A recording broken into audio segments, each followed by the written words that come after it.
Can't stop this. Nah, rip. Okay.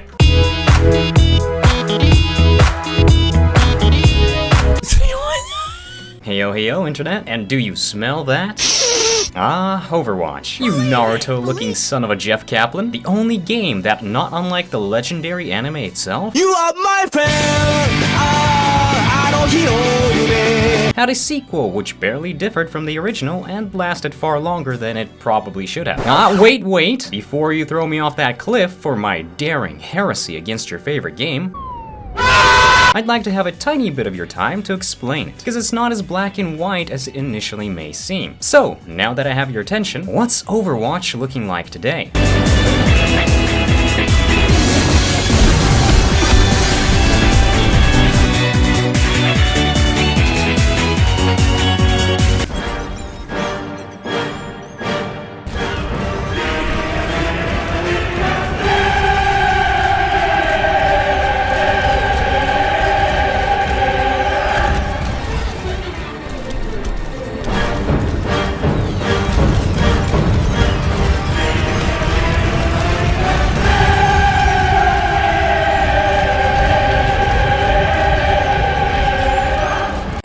Well, we'll touch a little bit on that later, but aside from the few new bugs, Overwatch 2 did launch with incredibly overloaded servers, at a crash rate which Hi-Rez would have been blushing over.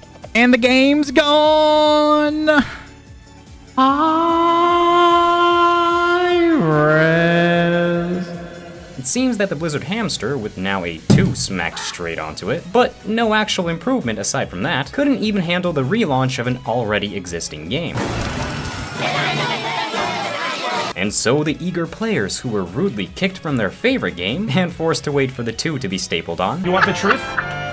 You want the truth? There is no Overwatch 2. I lied! Had to experience a few days of perpetual agony. Aside from the long queues, it wasn't guaranteed that your server wouldn't just drop the game altogether, and you wouldn't be left waiting to get in all over again. Wait, I'm actually in the game. Wait, I'm actually in the game now? Got him. All right.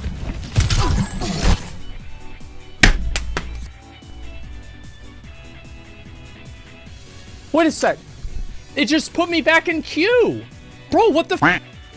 Let's see how long this takes to go down. Let's see how long it takes to go down. Maybe it'll go down fast. I, myself, along with many others, was really excited to just check out the new heroes along with some of the changes they had done. For example, with Doomfist. Ah, Doomfist, with his fun mobility, one-shot combos, truly an incredibly fun hero overall, with a pretty high skill ceiling. I can't wait to play him again! He didn't stand a chance. Yeah, Blizzard made a lot of changes, alright, and sadly, most of the heroes changed really didn't need to be.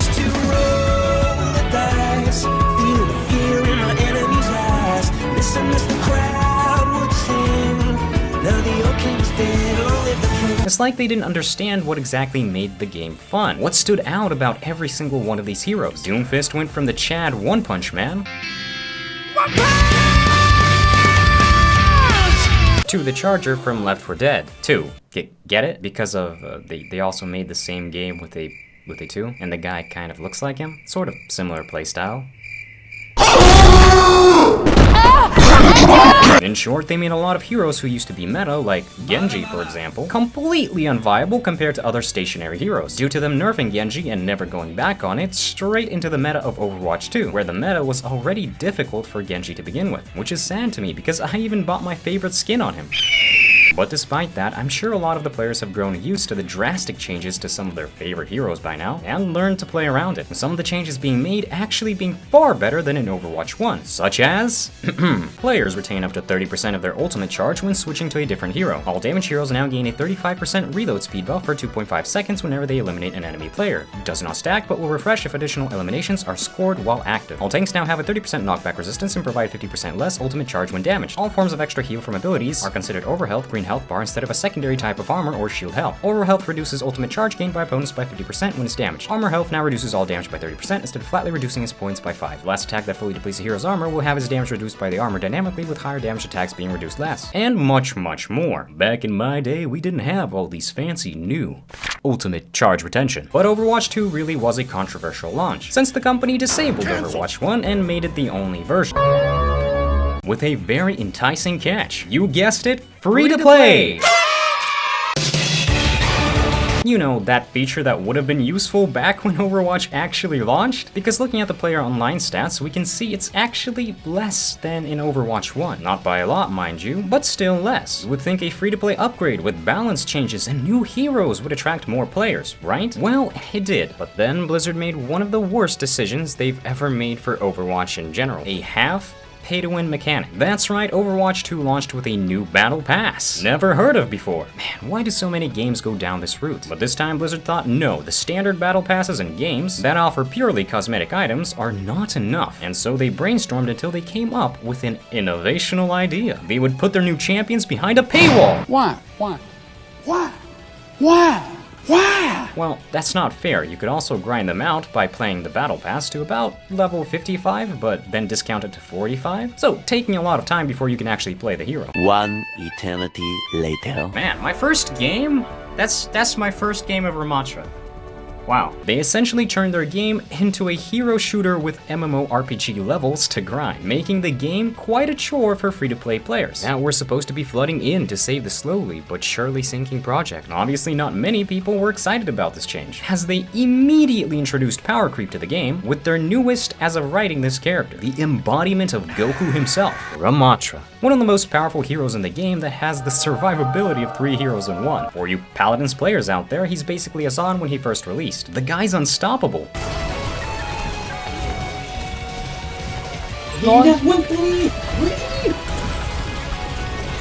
Why did no one join me? Why was I alone?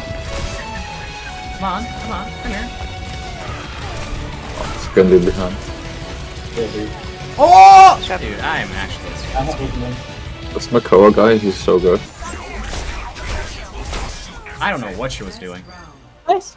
I fisted him to death. But for competitive play, you do need to grind out or purchase him to have the better chance of winning your game, unless they end up balancing him out in the near future. And considering how counter-pick heavy Overwatch 1 already was, this will only get worse from here on out. I'm not gonna lie though, the new characters have been a blast to play. Blizzard does make some fantastic kits and really nice designs, but something that not many of you may know is it's actually a lot worse. You see, Blizzard has shut off monetization features for certain countries they deem unfriendly. For example, Russia and Belarus, which is a huge part of the world's population, and players in these regions aren't even supposed to have access to Overwatch 2. In either case, players in these regions can't even buy the battle pass, meaning they have no way to obtain the new, absolutely busted heroes like Raventric, but to grind away in the never-ending cycle that is Overwatch open role queue, if they want a faster result. You'll be on the battle pass grind for 3 years, or I'm sorry, 6 years. So a big portion of the player base does not even have the ability that the other portion of the player base has to, well, simply have a stronger hero right at the start of the season. It is by the very definition pay to win. But are you surprised? This is the company that made Diablo immortal. Come on. Do you guys not have phones? Yeah, you guys all have phones, right? And just face it, Blizzard has become the very next EA, only worse. EA 2.0. Do you consider loot boxes to be an ethical feature of your games? So what we look at as surprise mechanics. Where EA would backtrack and apologize for pay-to-win mechanics, Blizzard just doubles down and pushes straight on with their money-hungry ways. Hello, I like money. What inspired you to build a second Overwatch right next door to the original? Money! Now, a lot of users have complained about this, causing many frustrated players to simply leave over the questionable monetization of Overwatch 2. But I do need to mention that other games have done this and still do it to this day, from games like Rainbow Six Siege to even the basic TF2 weapons. It is in its essence a grind or purchase them type of deal, with some being a lot stronger than the default options. With Overwatch, I just think the outrage mainly stems from the first version of the game not having this sort of mechanic. It's still not something we signed up for, so it's completely understandable that some players would be frustrated over a change like this. Personally, I think they should just keep the battle pass for cosmetics, but I doubt they really care for my opinion. A room full of everyone who asked! Now onto something that they promised a long time ago, and was supposed to be the key difference between Overwatch 1 and 2, the PvE system. yeah, they didn't actually add it on release, and it was even postponed recently for an even longer time. It's safe to say that at this point we may not even see it at all in the intended form by the end of this year. It's honestly a disappointment, and I understand why people are annoyed over it. But as for me, I never wanted PvE to begin with. In fact, at first I was extremely hyped, thinking that the whole PvE loadout system that they promised would actually be a base Overwatch 2 mechanic, allowing us to switch out the hero's skills or whatever they name it, customize their playstyles like every other hero shooter on the market, from TF2 to Paladins, but was very disappointed to learn it was just a PvE thing. I expect it to be as much of a failure as Fortnite PvE is, but hey, maybe all of you will prove me wrong and are all just playing Overwatch 2 for the, lore? I'm sorry. I know there are a lot of people who enjoy playing against AI. This is easy AI.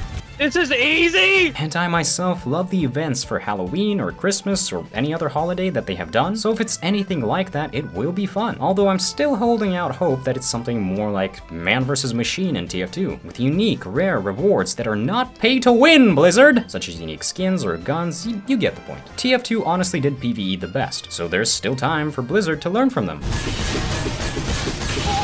But as all good things must go, so do those lighthearted topics. Yep. It's finally time to talk about the worst dreaded topic of any game, bugs. Have you seen the bow recoil? The what? You're trolling me, right? There's no bow recoil.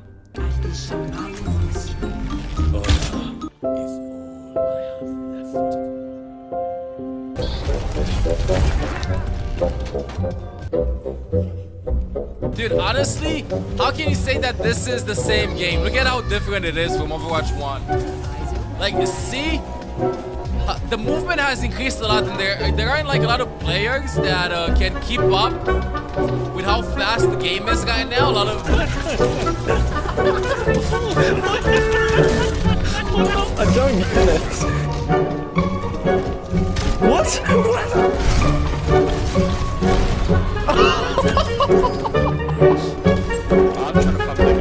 Door's closed! I can't get out! Out of my way, son! Door's stuck! I'm dead serious! I can't get out! Door's stuck! Please!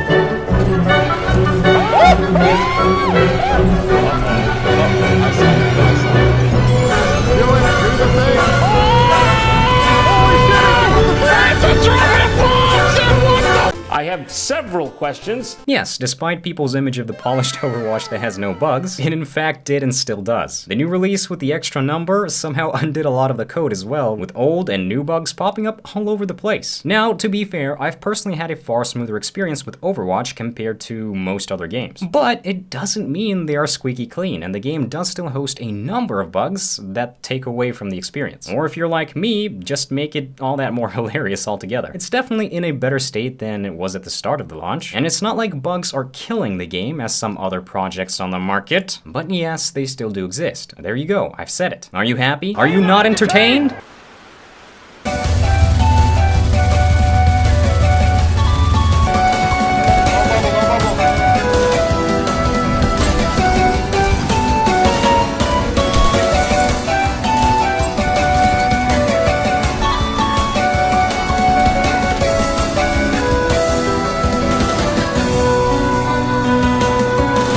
Overwatch 2, despite a rocky launch, has actually made many, including me, that left Overwatch 1 a long time ago, actually start playing again, due to the spark of hope that the game would have been shaken up, changed, made better in any way. Right now, it's a little too early to tell what will happen with Overwatch in the future, but they certainly have not shown us a great start. However, I think for a big part of the player base, there still remains that hope. One thing is clear, this isn't the same game, and not in the ways that you would expect. Feels like it's trying to go down a completely different direction, and that a lot of the new changes were specifically made to create a new revenue stream. The fact that core functions such as PvE still remain unplayable, but the Battle Pass is live, speaks volumes about the priorities of Blizzard and the Overwatch dev team. Unfortunately, if they don't drastically change the direction of the game and amaze us with new content that will actually be worth paying for, I think they may see the fate of someone who should have gone out a hero instead of living long enough to see themselves become a villain. Now let's just talk one-on-one, depending on how many people actually watch this video. As a returning player that left Overwatch 1 during its heyday because I just simply lost interest far too quickly, something about Overwatch 2 made me want to play it again, and I've enjoyed it far more. While playing with some good friends, I've actually enjoyed the time I've spent. It reminded me of the good old times when Overwatch 1 first came out, and we were all pouring into the game simply amazed by the quality of a hero shooter, which had no rivals at the time. I'm sure most of us actually came from games like TF2 back then, and after playing Overwatch 2 for a fair amount of time, maybe not as much as some of my other friends who made 11 plus accounts of the first version of the game, I still found myself enjoying the core gameplay. Sure, it's not the best meta we've had, and maybe the format of 6 heroes was better? At least it seemed better to me. You guys can comment below what you think, and genuinely if you disagree with me, just let me know as well. The game is still fun, and the fact that 700,000+ people still play it daily definitely proves that fact. Anyone saying it's a dead game hasn't really checked the stats once in their life. They're probably just mad over the changes, and I completely understand. But I'm also not holding any delusions as to the questionable choices Blizzard seems to be making. And I'm really hopeful that they hear the community out, with some of the changes such as character grind to be dropped in the future or reworked to an acceptable degree. All that aside, I'm still having a blast with Overwatch 2, and if anything, it's got me wanting more for the hero shooter genre in general. Don't get me wrong, I love Overwatch, but I'd also have preferred a completely new hero shooter, even if Blizzard was the one to make it, over what Overwatch 2 turned out to be. That way we could have Overwatch 1 plus another hero shooter. I guess they just didn't want to split the player base into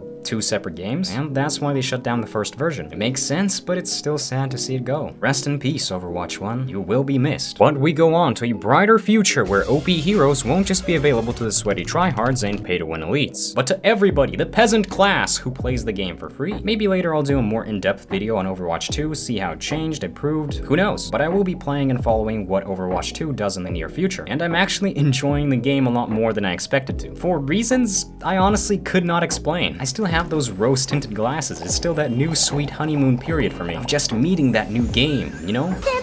Listen, I'll get over it. I always do well, not as soon as others usually do, but I did try to take a look at the game from all sides, and I hope I was fair to the game as one could be. My final update, my friends, I must confess, 50% was the force win rate. I nerfed, all of your mains. I drank your tears from ranked to quick play, and more, much more than this. I did it my, my way. That all aside, I'd like to sell out and show you some amazing merch that we've recently made, from limited time holiday only designs to the permanent and mysterious Moonlit Promise design. There's a bit of something for everyone. Hoodies, mugs, shirts, you name it. It supports my channel and helps me make better videos in the long run. I'd also like to shout out our channel members. Tried I Repeat, Tobi, Azreal, Hochron, Magma, Flux, and the rest of these lovely people on screen along with the description below. If you'd like to support me and my channel through financial means, you can consider becoming a channel member today by clicking the membership button that's right next to the subscribe one. It honestly remains the best means of supporting my channel and provides a long-term possibility to work on larger and better projects, despite YouTube monetization and its unstable nature. There's also commenting through the super chat function or just by watching and liking, sharing my content altogether. Honestly, I'm just thankful for everybody that watches the stuff I make. It's always great to see familiar names commenting or coming to one of my streams, videos, time and time again. I really do enjoy interacting with you guys. So a huge thanks to all of you for the incredible support. If you like this video, leave a like. If you haven't subscribed and want to see more of my content, well, subscribe. Let me know your personal feedback on the video or the game itself in the comments below. That's it for this one, and I hope to see you in the next video.